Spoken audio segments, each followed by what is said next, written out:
Hi, it's Gary. Welcome to today's video. Today, I thought we'd take a look at some pens that I believe to be inspired by the Parker Duofold. Now, I don't have a Duofold to look at and compare with them, so we'll just take a look at these 5 pens. Join me now, down on the mat. Let's take a look at the pens, do a quick comparison, do some writing samples, and then I'll give you my thoughts as we're going along.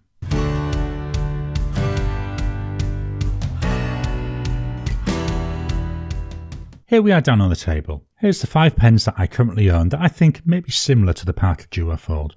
I've got a Jinhao 100 Centennial, a Kaigelu 316A, Moonman or Mahjong M600S, HongDian 960, and a Conklin Duragraph. What we're going to do, just take a quick look at the pens. We're not going to do full reviews. If you want to see full reviews, check out some of the other videos on my channel. And we'll do some quick writing samples with them. So let's swap on over and fetch in the notepad of testing. Here's the notepad of testing. This is an A4 notebook made by Rhodonite. So it's got a nice slightly coated paper. So the first pen, the Jinhao 100 Centennial. I've got 3 of these. It's a pen I really like. It's very basic in colour. I do like this blue. I've got a meteorite colour and I've got a white colour. Quite a lot of options available there. Cartridge converter. To be honest, all the pens are cartridge converters. They're all very similar. We've got a Jinhao nib on here. So we've got here a Jinhao 100 Centennial. It's got a medium nib on it. The ink is by Oster.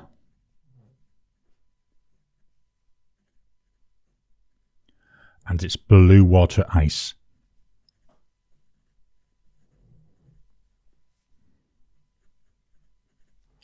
Nice ink, flows really well. Line variation, there's no pressure. That's got pressure, so we do see a slightly wider line. None, with, none, with, none, and with. Not that much variation. There is, as I say, just a tiny little bit. Then I'll move the mic down to the page so you can hear the pen write.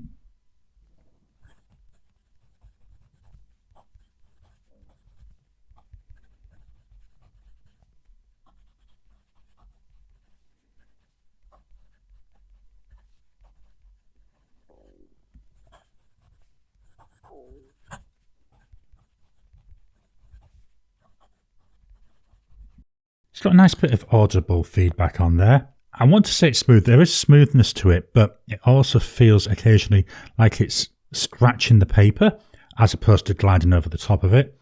Personally, I like that. I like feedback. I like to have a tactileness to my pens. This gives it in spades. Really nice, I say, simple pen. The second pen, just move this up ever so slightly. This is the Kaigelu 316A. This is where we start seeing differences come in. Unlike most of the other pens, we've got the same colouring all the way throughout. The other pens, let me just fetch them in, just so we can have a quick look. Hopefully you can get them all squeezed on the page. There we are. The other pens have all got black at the ends, apart from the HongDian. The HongDian, that is ever so slightly different. We'll talk about that when we get to it. Whereas the Kaigelu got the same colour. If you get the Kaigelu 316, which is a sister pen to this, it's got these black ends on there as well. Just put these back. Other than that, very, very similar to both the. Other than that, very, very similar to all the pens. That material even extends down to the section. The others, the section is black as well. Here we've got a Kaigelu nib on here. So we've got here a Kaigelu 316A. As I say, the A, newer model of the 316 series, and it's got the material going all the way through. The nib on here is a medium nib. And I forgot to tell you the price, didn't I? The price of the Jinhao 100, when I got it, was $15 Australian. I believe you can occasionally get them for that price on AliExpress. The price of the 316A was 30 Aussie dollars. The ink is by Kobe and it's number 60. And it's Foreign Museum. I actually think it's Foreign Museum Mint. On my notes I've got green, but I think I must have miswrote it. I believe it is Foreign Museum Mint. Line variation, no pressure. Little bit of a issue there with pressure. Where we had that problem there, it was my fault. I didn't put the actual nib on the paper. No pressure with, none with, none with. Looks like we get a slight little bit of railroading on a couple of these. Again, I have the nib oriented wrong. Orient it the right way around, it writes. We'll move the mic down to the page.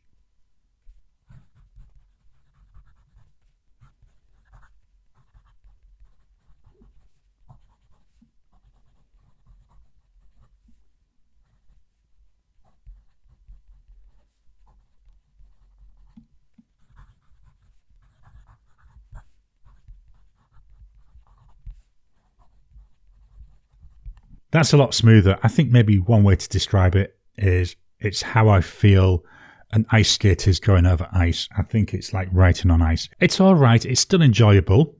But for me, there's next to no feedback there. It just feels slippery, as if it's got like a mind of its own. Still pleasant to write with. Yes, I can fix it. You know, a little bit of micro mesh should help with that. So that's the Kaigelu 316A. Next up, we've got the Moonman or the Mahjong M600. So I'm just going to move the page up again. This colour, though, very similar to the Conklin one. And yes, at the moment I've got bright lights, so it's very easy to see the difference. But in normal lights, I often get these two mixed up. I have to look at the band there. I do like the colour of this, though. This is the only one that I've got of this model. So we've got a Mahjong with the Mahjong nib on there. Mahjong M600. No, it isn't. I lied to you. The nib on here isn't a Mahjong nib. It's a Kaigelu long knife nib. Not sure if you can see it. We've got, I believe it's like an architect type grind. We'll see when we do the line variation. This was Kaigelu long blade or long knife. It's a number 6 nib, which means it was very, very easy to swap the nib. The cost of this was $39. Obviously, I paid extra for the nib, so it's $39 for the pen with the normal nib in there, which I believe was a fine nib. The ink is by Colorverse,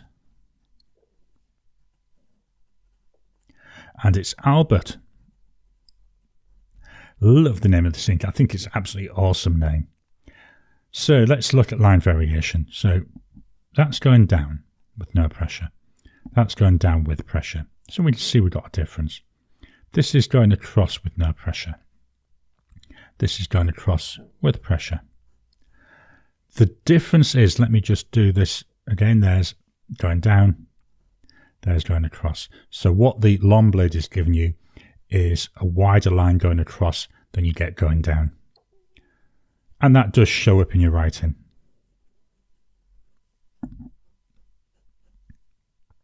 Talking about writing, we'll move the mic.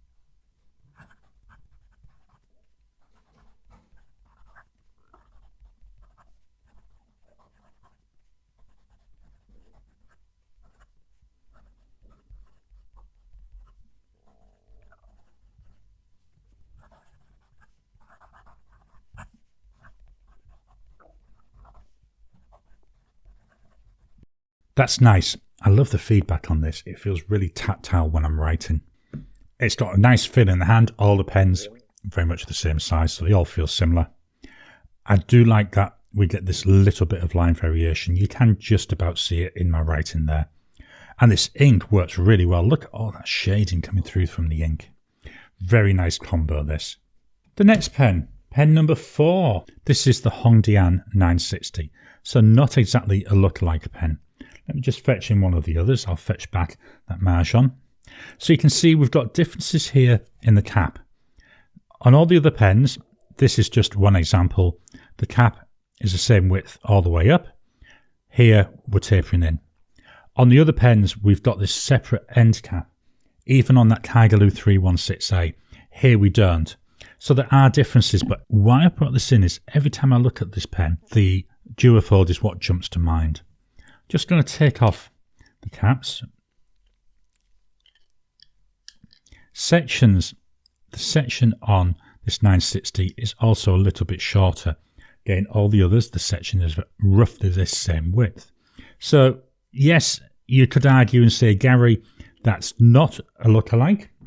And yes, it's not, but it's still, it seems very inspired by it. That's why I brought it in. We'll move up the page and we'll do a writing sample. So we've got here a HongDian 960. This has got a fine nib, and for this, it's 40 Aussie dollars. The ink is by Lamy, or Lamy. It's part of the Crystal series, and it's Rhodonite. Rather pink ink, isn't it? Quite an interesting ink. Line variation, so no pressure. With pressure, railroads a lot. So none, with, none, with, none, and with. Move the mic to do some writing.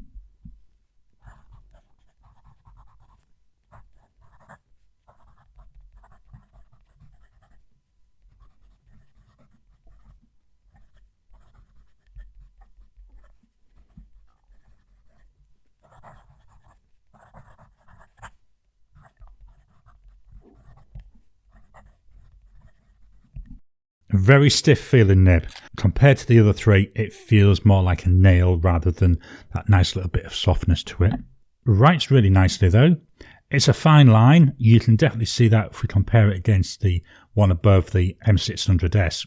Yes, I know, a completely different nib, but you can see how much finer it is. With this ink, I still see a lot of shading. In terms of feedback, there was a little bit of smoothness to it. I put that down, a lot of it, to the fact that the nib, it feels so stiff. It's nice, it's a pleasant experience, but I will be honest, although it looks nice as a black only pen, it's got this nice gold coloured trim, it's not a pen that I tend to reach for. So that was the HongDian 960. Just dropping in to interrupt your regular programming. Would you like to help support the channel? If so, please consider joining as a member. As a member, you'll get early access to my videos. I normally upload them a couple of days before they go out, and as soon as they're uploaded, they'll be released to members. There'll also be a shout out at the end of the videos, and then as we get the members coming in, we'll actually chat among ourselves and work out what other perks, what other things you'd like me to add in. You know, would you like maybe a monthly live chat just for members? All down to us. So please, if you can, consider joining the channel. A link will be in the description down below. Our final pen. Let me just move this up. There we go. Hopefully we can get that all on.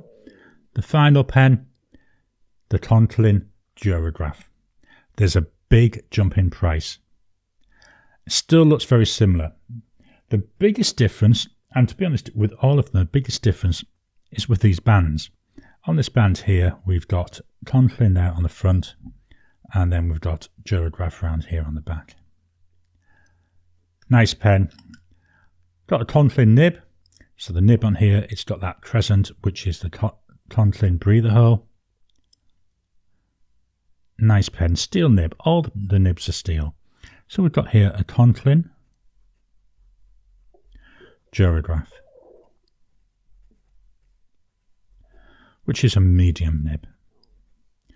Price-wise, this was $135. That was buying it from Cult Pens in the UK. The ink is by Pure Pens, which is a Welsh company. And it's John Frost. This is part of their Chartist series of inks, which is made for them by Diamine. line variation, so no pressure.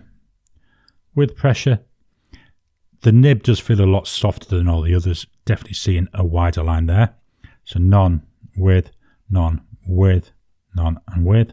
Not a flex nib, but I say I am seeing this gorgeous line variation. I believe the nib's made for them by Yoho. Let's move the mic and listen to it right.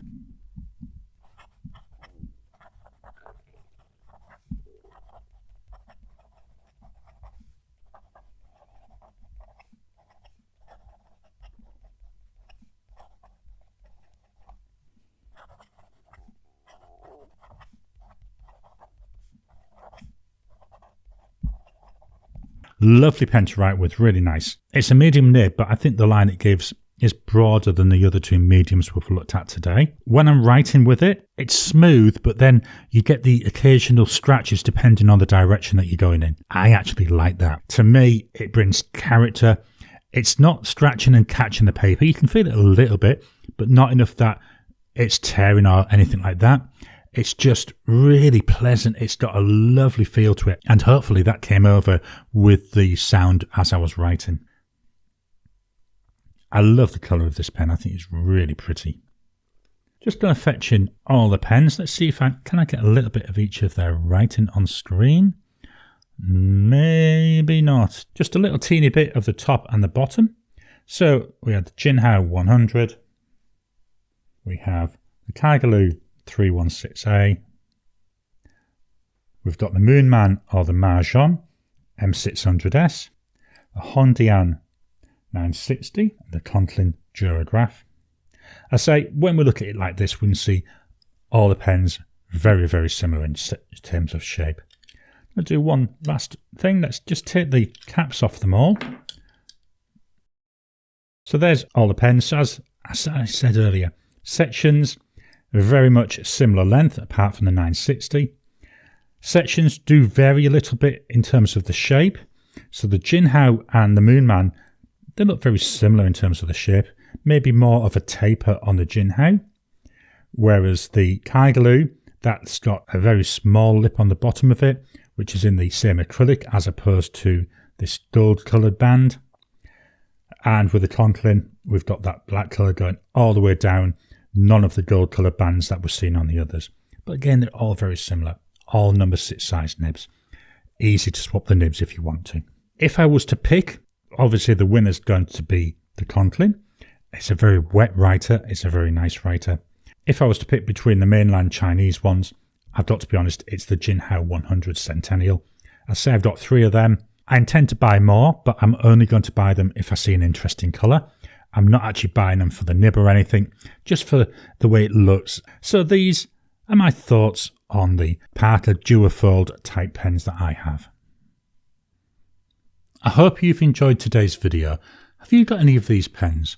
Have you got any pens which you think may be inspired by the Parker Duofold? Do you have a Duofold that you can compare them against? Please drop a comment down below. Let's kickstart the conversation. Please hit the thumbs up button. Every time you like, every time you comment, just helps with the YouTube algorithm. If you haven't already, please subscribe to my channel so that you can get new videos as I release them. I'll talk to you again soon.